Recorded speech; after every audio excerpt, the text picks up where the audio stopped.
வணக்கம். மாண்புமிகு பேரவைத் தலைவர் அவர்களே, கடந்த சட்டமன்ற தேர்தலில்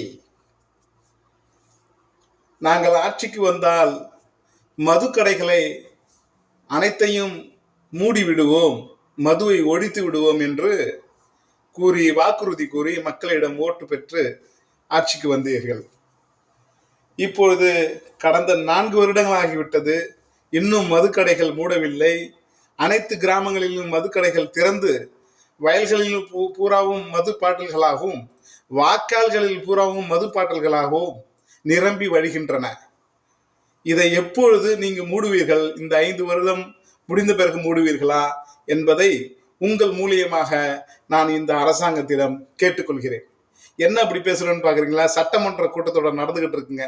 இந்த டைம்ல இப்படி பேசினாதான் அவங்க காதுக்கு விழும். அதனால அப்படி பேச